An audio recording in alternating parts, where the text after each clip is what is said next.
एक प्रोफेसर गुरमीत जी, जो आप भी जिक्र कर रहे थे, लेकिन मैं एक और चीज आपसे समझनी चाहूंगा कि क्या ये पंजाब बीजेपी में हाईकमान के पास कोई ऑप्शन नहीं था, ये भी समझा जाए कि इसलिए जाखड़ को कमान सौंपनी पड़ी?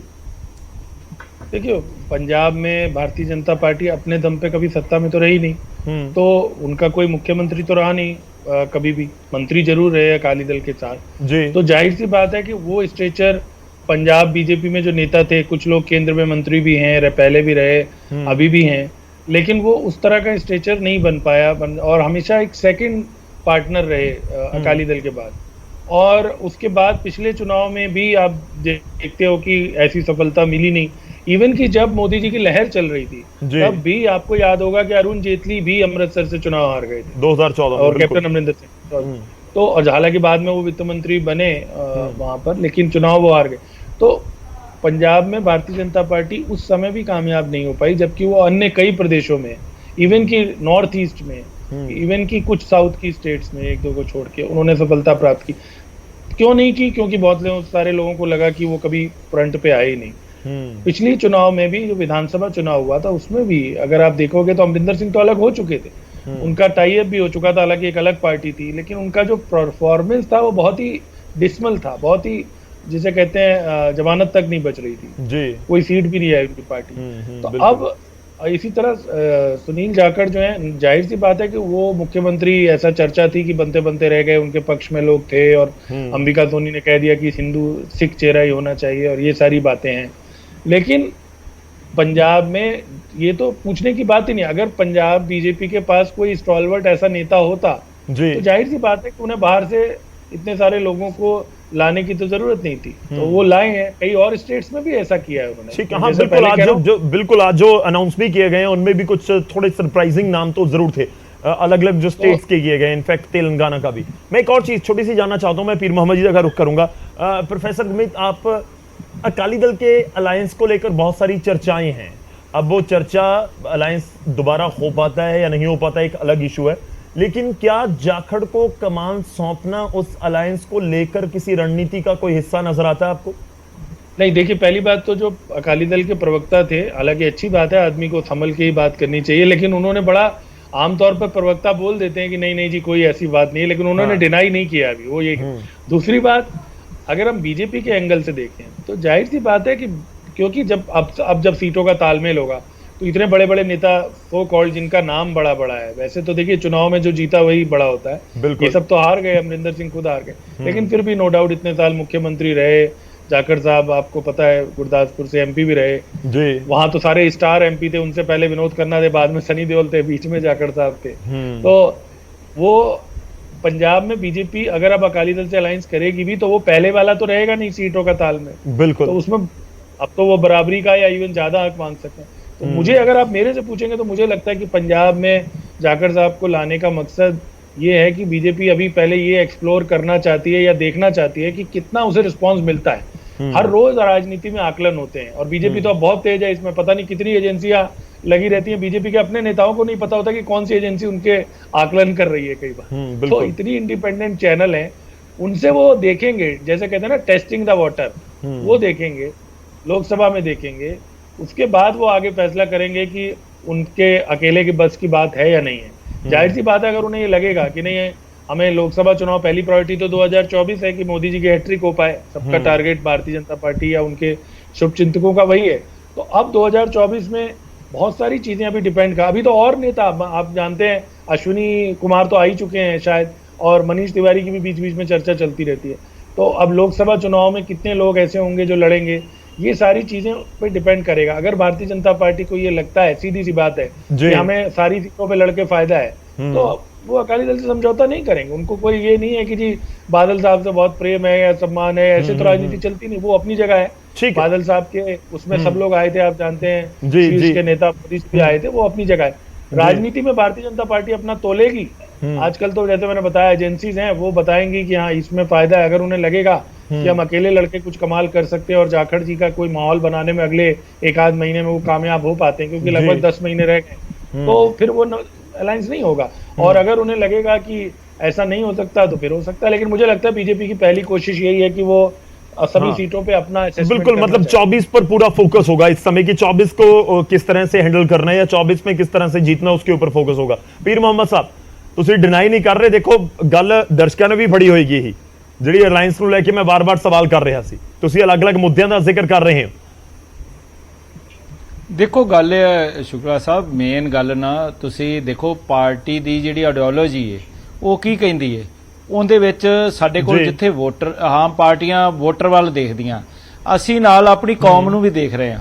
ਆਪਣੀ ਕੌਮ ਜਿਹੜੀ ਸ਼੍ਰੋਮਣੀ ਅਕਾਲੀ ਦਲ ਹੈ ਇੱਕ ਖੇਤਰੀ ਪਾਰਟੀ ਹੈ, ਔਰ ਜਿਵੇਂ ਬੀਜੇਪੀ ਹੈ ਹੁਣ ਦੇਖੋ ਬੀਜੇਪੀ ਪੂਰੇ ਦੇਸ਼ ਦੇ ਵਿੱਚ ਇੱਕ ਪੋਲਰਾਈਜ਼ ਸਿਆਸਤ ਦੇ ਉੱਤੇ ਉਤਰੀ ਹੋਈ ਹੈ।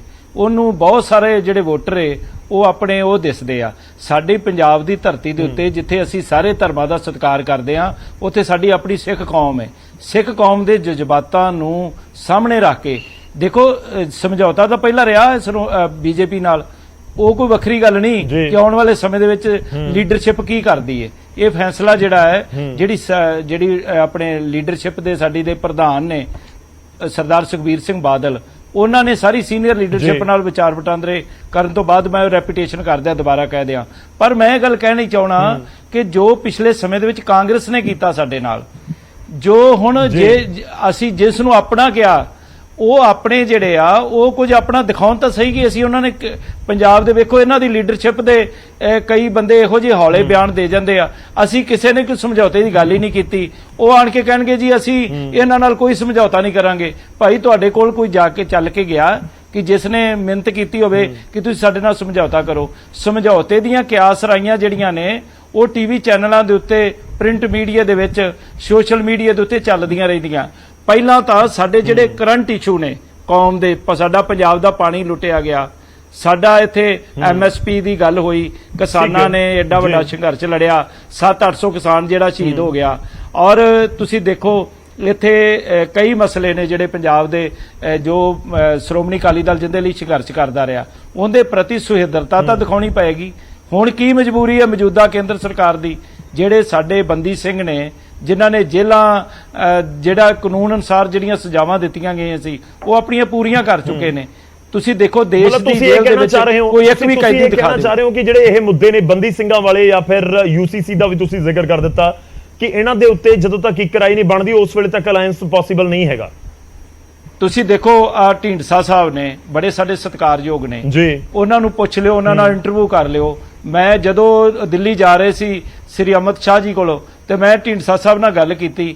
ਮੈਂ ਉਹਨਾਂ ਨੂੰ ਕਿਹਾ ਕਿ ਤੁਸੀਂ ਅੱਜ ਜਾਣਾ ਹੈ ਤੇ ਤੁਸੀਂ ਆ ਜਿਹੜੇ ਮਸਲੇ ਆ ਇਹਨਾਂ ਦੇ ਉੱਤੇ ਕੋਈ ਗੱਲ ਕਰੋਗੇ? ਉਹ ਕਹਿੰਦੇ ਜੀ ਇਹਨਾਂ ਦੇ ਉਹ ਅਜੇ ਇਸ ਪਾਸੇ ਵੱਲ ਧਿਆਨ ਨਹੀਂ ਦਿੰਦੇ। ਤੇ ਤੁਸੀਂ ਢੀਂਡਸਾ ਸਾਹਿਬ ਦਾ ਦੂਜਾ ਬਿਆਨ ਵੀ ਸੁਣਿਆ ਹੋਵੇਗਾ, ਉਹ ਕਹਿੰਦੇ ਕਿ ਕਮਜ਼ੋਰ ਲੋਕਾਂ ਦੇ ਨਾਲ ਗੱਲ ਨਹੀਂ ਕੀਤੀ ਜਾਂਦੀ। ਤੇ ਜੇ ਸ਼੍ਰੋਮਣੀ ਅਕਾਲੀ ਦਲ ਦੀ ਸਮੁੱਚੀ ਲੀਡਰਸ਼ਿਪ ਜਿਹੜੇ ਸਾਡੇ ਵਿੱਚੋਂ ਬਾਹਰ ਗਏ ਨੇ ਉਹ ਸਾਰੇ ਅੱਜ ਇਕਜੁੱਟ ਹੋਣ, ਸ਼੍ਰੋਮਣੀ ਅਕਾਲੀ ਦਲ ਜਿਹੜੀ ਇੱਕ ਤਾਕਤ ਦੇ ਰੂਪ ਦੇ ਵਿੱਚ ਪੰਜਾਬ ਦੀ ਧਰਤੀ ਦੇ ਉੱਤੇ ਰਾਜ ਕਰਦੀ ਰਹੀ ਹੈ ਤੇ ਸਾਨੂੰ ਰਾਜ ਕਰਨ ਤੋਂ ਕੋਈ ਰੋਕ ਨਹੀਂ ਸਕਦਾ। ਅਸੀਂ ਆਉਣ ਵਾਲੇ ਸਮੇਂ ਦੇ ਵਿੱਚ ਵੀ, ਕਿਉਂਕਿ ਲੋਕ ਜਿਹੜੇ ਆ ਪੰਜਾਬ ਦੇ ਉਹ ਆਪਣੀ ਪਾਰਟੀ ਨੂੰ ਪਿਆਰ ਕਰਦੇ ਆ, ਸ਼੍ਰੋਮਣੀ ਅਕਾਲੀ ਦਲ ਨੂੰ ਪਿਆਰ ਕਰਦੇ ਆ, ਪੰਥ ਨੂੰ ਪਿਆਰ ਕਰਦੇ ਆ। ਪੰਜਾਬ ਦੀ ਧਰਤੀ ਦੇ ਉੱਤੇ ਜੋ ਜਾਤੀਆਂ ਪਿਛਲੀ ਸਰਕਾਰਾਂ ਨੇ ਕੀਤੀਆਂ ਇੰਟਰਸਟਿੰਗ ਹੈ। ਦੇਖੋ ਹਾਂਜੀ ਤੁਹਾਡੀ ਗੱਲ ਜਿਹੜਾ ਪਹੁੰਚ ਰਹੀ ਹੋਵੇਗੀ, ਇੰਟਰਸਟਿੰਗ ਹੈ ਜਿਹੜੇ ਤੁਸੀਂ ਮੁੱਦਿਆਂ ਦਾ ਜ਼ਿਕਰ ਕਰ ਰਹੇ ਹੋ ਕਿ ਉਹਨਾਂ ਮੁੱਦਿਆਂ ਦੇ ਉੱਤੇ ਗੱਲ ਬਣਦੀ ਵਿਗੜ ਸਕਦੀ ਹੈ। ਕੋਈ ਗੱਲ ਚੱਲ ਵੀ ਰਹੀ ਹੈ, ਨਹੀਂ ਚੱਲ ਰਹੀ ਹੈ, ਵੀ ਇੱਕ ਇਸ਼ੂ ਲਾਜ਼ਮੀ ਤੌਰ ਤੇ ਜਿਸ ਦੇ ਉੱਤੇ ਵਿਚਾਰਾਂ ਹੋਣੀਆਂ ਚਾਹੀਦੀਆਂ। ਪਰ ਜਾਖੜ ਤਾਂ ਪ੍ਰਧਾਨ ਬਣ ਚੁੱਕੇ ਨੇ ਪੰਜਾਬ ਬੀਜੇਪੀ ਦੇ। ਜਾਖੜ ਉਹੀ ਨੇ ਜੋ ਅਕਾਲੀ ਦਲ ਦੇ ਖਿਲਾਫ ਬਹੁਤ ਤਗੜਾ ਸਟੈਂਡ ਲੈਂਦੇ ਸੀ ਜਦੋਂ ਕਾਂਗਰਸ ਦੇ ਵਿੱਚ ਸੀ, ਤਾਂ ਕਿ ਜਾਖੜ ਦੀ ਇਸ ਵਾਲੇ ਪਾਸੇ ਐਂਟਰੀ ਬੀਜੇਪੀ ਦੇ ਨਾਲ ਨੇੜਤਾ ਜਾਂ ਬੀਜੇਪੀ ਅਕਾਲੀ ਦਲ ਦੇ ਵਿਚਾਲੇ ਅਲਾਈਅੰਸ ਨੂੰ ਲੈ ਕੇ ਕੋਈ ਅੜਿੱਕਾ ਬਣ ਸਕਦੀ ਹੈ। ਹਾਲਾਂਕਿ ਹਾਈ ਕਮਾਨ ਨੇ ਉਹ ਪੂਰਾ ਫੈਸਲਾ ਕਰਨਾ ਹੈ। ਬਲੀਵਾਲ ਸਾਹਿਬ, ਇੱਥੇ ਕਈ ਵੀ ਲੋਕਾਂ ਦੇ ਜ਼ਿਹਨ ਦੇ ਵਿੱਚ ਸਵਾਲ ਹੋਏਗਾ ਕਿ ਮੌਜੂਦਾ ਸਮੇਂ ਦੇ ਵਿੱਚ ਕਿਤੇ ਇਹ ਨਾ ਹੋ ਜਾਵੇ ਕਿ ਇੱਕ ਟੀਮ ਜਾਖੜ ਜਾਂ ਮੈਂ ਕਹਾਂ ਕਿ ਟੀਮ ਕੈਪਟਨ ਵਰਸਸ ਟੀਮ ਪੁਰਾਣੇ ਬੀਜੇਪੀ ਵਾਲੇ ਪੰਜਾਬ ਦੇ ਵਿੱਚ ਕੋਈ ਅਜਿਹੀ ਸਥਿਤੀ ਨਾ ਹੋ ਜਾਵੇ। ਬਹੁਤ ਮਜ਼ਬੂਤ ਬੀਜੇਪੀ ਪੰਜਾਬ ਦੇ ਵਿੱਚ 2022 ਦੀਆਂ ਚੋਣਾਂ 'ਚ ਨਜ਼ਰ ਨਹੀਂ ਆਈ ਤੇ ਇਸ ਵਿਚਾਲੇ ਜਾਖੜ ਦੇ ਸਾਹਮਣੇ ਉਹ ਚੁਣੌਤੀ ਹੋਏਗੀ ਜਾਂ ਕੈਪਟਨ ਅਮਰਿੰਦਰ ਸਿੰਘ ਦੇ ਸਾਹਮਣੇ ਚੁਣੌਤੀ ਹੋਏਗੀ ਕਿ ਉਹ ਕਿਵੇਂ ਕਾਡਰ ਬਣਾਉਣ, ਮਜ਼ਬੂਤ ਕਰਨ, ਪਿੰਡਾਂ ਦੇ ਵਿੱਚ ਪਹੁੰਚਣ, ਉੱਥੇ ਲੋਕਾਂ ਨੂੰ ਬੀਜੇਪੀ ਨਾਲ ਜੋੜ ਸਕਣ। ਦੇਖੋ ਗੌਰਵ ਜੀ, ਗੱਲ ਇਹ ਹੈ ਕਿ ਇਹ ਤਾਂ ਆਉਣ ਵਾਲੇ ਭਵਿੱਖ ਦੇ ਕਰਮ ਦੇ ਵਿੱਚ ਕੀ ਹੋਊਗਾ, ਕਿਉਂਕਿ ਅੱਜ ਤਾਂ ਜਾਖੜ ਸਾਹਿਬ ਨੇ ਪ੍ਰਧਾਨਗੀ ਲਈ ਹੈ। ਅਸੀਂ ਤਾਂ ਸੋਚਿਆ ਸੀ ਕਿ ਅਸੀਂ ਬੋਕ ਦੇ ਸਿੰਘਾਂ ਨੂੰ ਹੱਥ ਪਾਵਾਂਗੇ ਕਿ ਉਹ ਸਰਕਾਰ ਵਾਲੇ ਕੋਈ ਕੈਪਟਨ ਅਮਰਿੰਦਰ ਸਿੰਘ ਦੇ ਪ੍ਰਤੀ ਕਰਦੇ ਸੀਗੇ ਤੇ ਉਹਨਾਂ ਨੂੰ ਕੋਈ ਜਵਾਬ ਦੇਵਾਂਗੇ, ਪਰ ਤੁਸੀਂ ਤਾਂ ਸਾਨੂੰ ਆਪਸ ਦੇ ਵਿੱਚ ਹੀ ਕੋਈ ਚੀਜ਼ਾਂ ਦੇ ਵਿੱਚ ਆ ਕੇ ਉਲਝਣ ਵਾਲਾ ਕੰਮ ਹੋਇਆ ਪਿਆ। ਸੋ ਇਹ ਸਾਰੀਆਂ ਚੀਜ਼ਾਂ ਅਰਲਿਲ ਸ਼ਰੀਫ ਜੀ ਬੈਠੇ ਨੇ, ਉਹ ਭਲੀ ਭਾਂਤੀ ਜਾਣੂ ਨੇ ਕਿ ਕੀ ਜਵਾਬ ਦੇਣੇ ਆ ਕੀ ਨਹੀਂ ਦੇਣੇ। ਮੈਂ ਤਾਂ ਕੈਪਟਨ ਸਾਹਿਬ ਦੇ ਦਾ ਇੱਕ ਸਾਥੀ ਆ ਜਿਹੜਾ ਉਹਨਾਂ ਦੇ ਨਾਲ, ਚਾਹੇ ਉਹ ਕਾਂਗਰਸ ਦੇ ਟਾਈਮ ਸੀ, PLC ਦੇ ਟਾਈਮ ਸੀ ਤੇ ਹੁਣ ਵੀ ਆ, ਤੇ ਉਹਨਾਂ ਦੇ ਨਾਲ ਰਹਿਣਾ ਤੇ ਉਹਨਾਂ ਦੇ ਦੇਸ਼ ਦਾ ਮੀਡੀਆ ਵਗੈਰਾ। ਬਟ ਇਹਨਾਂ ਚੀਜ਼ਾਂ ਦੇ ਉੱਪਰ ਇੱਕ ਪਾਰਟੀ ਦੀ ਪਾਲਿਸੀ ਲਾਈਨ ਹੁੰਦੀ ਹੈ, ਉਹ ਪਾਲਿਸੀ ਲਾਈਨ ਦੇ ਅਕੋਰਡਿੰਗਲੀ ਕੈਪਟਨ ਸਾਹਿਬ ਵੀ ਚੱਲਣਗੇ, ਉਹੀ ਪਾਲਿਸੀ ਲਾਈਨ ਦੇ ਹਿਸਾਬ ਨਾਲ ਜਾਖੜ ਸਾਹਿਬ ਵੀ ਚੱਲਣਗੇ, ਉਸੇ ਪਾਲਿਸੀ ਲਾਈਨ ਦੇ ਨਾਲ ਜਿੰਨੀ BJP ਆ ਉਹ ਕੰਮ ਕਰ ਰਹੀ ਆ ਆਲਰੇਡੀ। ਤੇ ਇਹਨਾਂ ਦਾ ਜਿਹੜਾ ਸਿਸਟਮ ਸੰਗਠਨ ਦਾ ਹੈਗਾ, ਕਿਉਂਕਿ ਸੰਗਠਨ ਮੰਤਰੀ ਬਾਹਰੋਂ ਆਦੇ ਨੇ, ਬਾਕੀ ਅਲੱਗ-ਅਲੱਗ ਚੀਜ਼ਾਂ ਦੇ ਇੰਚਾਰਜ ਲੱਗਦੇ, ਜਿੰਨਾ ਕਿ ਮੈਂ ਹੁਣ ਇਹਨਾਂ ਦੇ ਨੇੜੇ ਹੋ ਕੇ ਵੇਖਿਆ ਤੇ ਮੈਨੂੰ ਚੀਜ਼ਾਂ ਦੇਖਣ ਨੂੰ ਮਿਲੀਆਂ, ਉਹ ਅਲੱਗ ਸੈਟਅਪ ਹੈ। ਤੇ ਉਹ ਅਲੱਗ ਸੈਟਅਪ ਦੇ ਵਿੱਚ ਸਭ ਤੋਂ ਜ਼ਿਆਦਾ ਬੈਟਰ ਸਰੀਨ ਸਾਹਿਬ ਨੂੰ ਪਤਾ ਹੈ ਕਿ ਉਹ ਕਿਵੇਂ ਵਰਕਆਊਟ ਹੋਊਗਾ। ਤੇ ਜਾਖੜ ਸਾਹਿਬ, ਮੈਨੂੰ ਉਮੀਦ ਹੈ ਕਿਉਂਕਿ ਇੱਕ ਐਕਸਪੀਰੀਅੰਸਡ ਆਦਮੀ ਹੈ, ਕਈ ਚੀਜ਼ਾਂ ਨੇ, ਇੱਕ ਦੂਸਰੀ ਪਾਰਟੀ ਨੂੰ ਵੀ ਚਲਾਇਆ ਉਹਨਾਂ ਨੇ, CNP ਵੀ ਰਹੇ ਨੇ, ਮਜ਼ਬੂਤ ਲੀਡਰ ਨੇ, ਜਾਟ ਲੀਡਰ ਦੇ, ਜੱਟਾਂ ਦੇ ਵਿੱਚ ਵੀ ਉਹਨਾਂ ਦਾ ਸਨਮਾਨ ਪੂਰਾ ਹੈ, ਚਾਹੇ ਉਹ ਜੱਟ ਸਿੱਖ ਨੇ ਤੇ ਚਾਹੇ ਜਾਟ ਸਿੱਖ ਨੇ, ਉਹ ਸਾਰੇ ਪਾਸੇ। ਇਵਨ ਰਾਜਸਥਾਨ ਦੇ ਵਿੱਚ ਵੀ ਉਹਨਾਂ ਦਾ ਸਨਮਾਨ ਹੈ, ਹਰਿਆਣਾ ਦੇ ਵਿੱਚ ਵੀ ਹੈ, UP ਦੇ ਵਿੱਚ ਵੀ ਹੈ। ਇੱਕ ਲਾਰਜਰ ਸਾਰੀਆਂ ਗੱਲਾਂ ਹੈਗੀਆਂ। ਸਭ ਦੇਖੋ, ਗੱਲ ਪਤਾ ਕੀ ਹੈ ਕਿ ਤੁਸੀਂ ਇਕੱਠੇ ਹੋ ਕੇ ਵਿਰੋਧੀਆਂ ਨੂੰ ਘੇਰਨਾ, ਉਸ ਤੋਂ ਪਹਿਲਾਂ ਲੋਕਾਂ ਦੇ ਜ਼ਿਹਨ ਦੇ ਵਿੱਚ, ਖਾਸ ਤੌਰ ਤੇ ਜਿਹੜੇ BJP ਦੇ ਵਰਕਰ ਨੇ, ਜਿਹੜੇ ਜਾਖੜ ਦੇ ਸਪੋਰਟਰ ਨੇ, ਉਹਨਾਂ ਦੇ ਜ਼ਿਹਨ ਦੇ ਵਿੱਚ ਇਹ ਸਵਾਲ ਹੋਏਗਾ ਕਿ ਆਪਸ ਦੇ ਵਿੱਚ ਕੋਈ ਟਸਲ ਵਰਗੀ ਗੱਲ ਨਾ ਹੋ ਜਾਏ।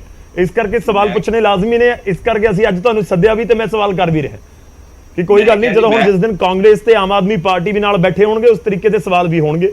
ਤਾਂ ਅੱਜ ਤੁਸੀਂ ਦੋਵੇਂ ਹੋ, ਇਸ ਕਰਕੇ ਮੈਂ ਸਵਾਲ ਵੀ ਪੁੱਛ ਰਿਹਾ ਕਿ ਵਰਸਸ ਵਾਲੀ ਦੋਵਾਂ ਦੇ ਵਿਚਾਲੇ ਨਾ ਕੋਈ ਗੱਲ ਹੋ ਜਾਵੇ।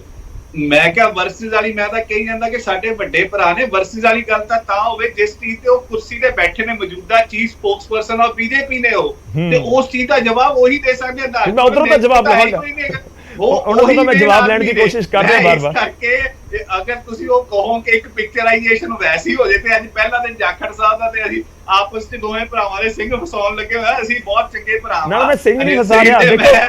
ਦੇਖੋ ਇੰਟਰਸਟਿੰਗ ਪਤਾ ਕੀ ਹੈ ਕਿ ਗੱਲ ਇਹੀ ਹੋ ਰਹੀ ਹੁੰਦੀ ਹੈ, ਇਸੇ ਪੁਆਇੰਟ ਦੇ ਉੱਤੇ ਚਰਚਾ ਹੋ ਰਹੀ ਹੁੰਦੀ ਹੈ। ਅੱਜ ਜੇ BJP ਦੇ ਵਰਕਰ ਪੰਜਾਬ ਦੇ ਕਿਸੇ ਜ਼ਿਲ੍ਹੇ 'ਚ ਜਾਂ ਫਿਰ ਕਿਸੇ ਸ਼ਹਿਰ, ਕਸਬੇ, ਪਿੰਡ ਦੇ ਵਿੱਚ ਬੈਠ ਕੇ ਆਪਾਂ ਸਾਰਿਆਂ ਨੂੰ ਸੁਣ ਰਹੇ ਹੋਣਗੇ, ਤਾਂ ਉਹਨਾਂ ਦੇ ਵੀ ਜ਼ਿਹਨ ਦੇ ਵਿੱਚ ਇਹੀ ਗੱਲ ਹੋਏਗੀ ਕਿ ਕਿਤੇ ਇਹ ਨਾ ਹੋਵੇ ਕਿ ਉਹਨਾਂ ਦੀ ਟੀਮ ਆ ਕੇ ਸਾਡੇ ਜ਼ਿਲ੍ਹੇ ਦੇ ਵਿੱਚ, ਹੁਣ ਅਰੁਣ ਨਾਰੰਗ ਦੀ ਨਾਰਾਜ਼ਗੀ ਦੀ ਵੀ ਵਜ੍ਹਾ ਇਹੀ ਹੋ ਸਕਦੀ ਹੈ ਨਾ। ਇਸ ਕਰਕੇ ਮੈਂ ਪੁੱਛ ਰਿਹਾ, ਮੈਂ ਸਰੀਨ ਸਾਹਿਬ ਦਾ ਰੁਖ ਕਰ ਲੈਣਾ। ਸਰੀਨ ਸਾਹਿਬ, ਮੈਂ BJP ਦੇ ਵਰਕਰਾਂ ਨੂੰ ਧਿਆਨ ਦੇ ਵਿੱਚ ਰੱਖ ਕੇ ਵਾਰ-ਵਾਰ ਸਵਾਲ ਪੁੱਛ ਰਿਹਾ ਕਿ ਅੱਜ ਜਿਹੜੇ ਪੰਜਾਬ BJP ਦੇ ਵਰਕਰ ਨੇ ਜਾਂ ਲੀਡਰ ਨੇ ਜਿਹੜੇ ਸੁਣ ਰਹੇ ਹੋਣਗੇ, ਉਹ ਚਾਹ ਰਹੇ ਹੋਣਗੇ ਕਿ ਆਹ ਸਵਾਲ ਵੀ ਪੁੱਛੋ। ਸਵਾਲ ਇਹ ਹੈ ਕਿ ਕਿਤੇ ਹਾਈਜੈਕ ਤਾਂ ਨਹੀਂ ਹੋ ਜਾਏਗਾ ਜਿਹੜੇ ਕਾਂਗਰਸੀ BJP ਦੇ ਵਿੱਚ ਸ਼ਾਮਲ ਹੋਏ, ਪੰਜਾਬ BJP ਦੇ ਵਿੱਚ ਵੱਡੇ ਅਹੁਦੇ ਦੇ ਉੱਤੇ ਪਹੁੰਚ ਗਏ, ਕਿ ਉਹ ਪੁਰਾਣੇ ਵਾਲੇ ਜਿਨ੍ਹਾਂ ਨੇ ਕਿਸਾਨ ਅੰਦੋਲਨ ਦੇ ਦੌਰਾਨ ਬਹੁਤ ਔਖਾ ਟਾਈਮ ਕੱਟਿਆ, ਉਹ ਸੋਚ ਰਹੇ ਹੋਣਗੇ ਕਿ ਹੁਣ ਸਾਡੇ ਪੱਲੇ ਤਾਂ ਕੁਝ ਨਹੀਂ ਆਣਾ, ਇਹ ਸਾਡੇ ਜ਼ਿਲ੍ਹੇ ਦੇ ਵਿੱਚੋਂ ਜਾਖੜ ਸਾਹਿਬ ਨੇ, ਫਲਾਣੇ ਜ਼ਿਲ੍ਹੇ ਦੇ ਵਿੱਚੋਂ ਕੈਪਟਨ ਅਮਰਿੰਦਰ ਸਿੰਘ ਹੈਗੇ ਨੇ, ਫਲਾਣੇ ਜ਼ਿਲ੍ਹੇ ਦੇ ਵਿੱਚ ਕੋਈ ਹੋਰ ਆਗੂ ਹੈ ਜਿਹੜਾ BJP 'ਚ ਸ਼ਾਮਲ ਹੋਇਆ, ਸਾਡਾ ਨੰਬਰ ਤਾਂ ਨਹੀਂ ਲੱਗਣਾ। ਨਹੀਂ, ਐਸਾ ਕੁਝ ਨਹੀਂ ਹੈ। ਮੈਂ ਜਿਵੇਂ ਪਹਿਲਾਂ ਕਿਹਾ ਕਿ BJP ਦਾ ਵਰਕਿੰਗ ਸਟਾਈਲ ਬਾਕੀ ਪੋਲੀਟੀਕਲ ਪਾਰਟੀਆਂ ਦੇ ਵਰਕਿੰਗ ਸਟਾਈਲ ਤੋਂ ਬਿਲਕੁਲ ਡਿਫਰੈਂਟ ਹੈਗਾ। ਸਾਡੇ ਅਲੱਗ-ਅਲੱਗ ਜ਼ਿੰਮੇਵਾਰੀਆਂ, ਅਲੱਗ-ਅਲੱਗ ਕਾਰਜਕਰਤਾ ਦੇ ਜ਼ਿੰਮੇ ਲੱਗਦੀਆਂ ਨੇ। ਦੂਜੀਆਂ ਪਾਰਟੀਆਂ ਤੇ ਅਹੁਦੇ ਮਿਲਦੇ ਆ ਨਾ, ਸਾਡੇ ਜ਼ਿੰਮੇਵਾਰੀਆਂ ਕਹਿੰਦੇ ਨੇ ਉਹਨੂੰ। ਸੋ ਅਸੀਂ ਅਲੱਗ-ਅਲੱਗ ਭੂਮਿਕਾ ਦੇ ਵਿੱਚ ਅਲੱਗ-ਅਲੱਗ ਜ਼ਿੰਮੇਵਾਰੀਆਂ ਸਾਰੇ ਨਿਭਾਉਣਾ ਸਿੱਖੇ ਹੋਏ ਆ। ਔਰ ਜਦੋਂ ਮੈਂ ਕਿਹਾ ਕਿ ਇਹ ਜਿਹੜਾ ਤੁਹਾਡੇ ਮਨ 'ਚ ਵਹਿਮ ਹੈਗਾ ਕਿ ਪਤਾ ਨਹੀਂ ਉਹ ਨਿਊ ਵਰਸਸ 올ਡ ਦਾ, ਇਹ ਭਾਰਤੀ ਜਨਤਾ ਪਾਰਟੀ 'ਚ ਨਹੀਂ ਹੁੰਦਾ ਹੈਗਾ। ਜਿਹੜਾ ਪਰਿਵਾਰ ਦਾ ਮੈਂਬਰ ਬਣ ਗਿਆ, ਕੋਈ ਹੁਣ ਕਾਰਜਕਰਤਾ ਦੇ ਵਿੱਚ ਹੀ ਹੋਏਗਾ। ਹੁਣ ਸਾਡੇ ਵਰਗੇ 1980 ਤੋਂ ਲੱਗੇ ਹੋਏ ਨੇ, ਕੁਝ 90 ਚ ਆਏ ਹੋਣਗੇ, ਕੁਝ 2000 ਚ ਆਏ ਹੋਣਗੇ, ਕੋਈ 2010 ਚ ਆਏ ਹੋਣਗੇ, ਕੋਈ 2020 ਚ ਆਹੀ ਗੱਲ ਪੁੱਛ ਰਿਹਾ ਸੀ ਬਸ ਮੈਂ। ਨਹੀਂ ਆਹੀ ਗੱਲ ਪੁੱਛ ਰਿਹਾ ਸੀ ਜਿਹੜੀ ਤੁਸੀਂ ਕਹਿ ਦਿੱਤੀ ਨਾ ਕਿ 1980 ਤੋਂ ਲੱਗਿਆ ਹੋਇਆ। ਬਸ ਇਹੀ ਤੁਹਾਡੇ ਵਰਕਰ ਵੀ ਬਹੁਤ ਸਾਰੇ ਸ਼ਾਇਦ ਸੋਚ ਨਾ ਰਹੇ ਹੁਣ, ਬਸ ਪੁਆਇੰਟ ਇਹੀ ਸੀ।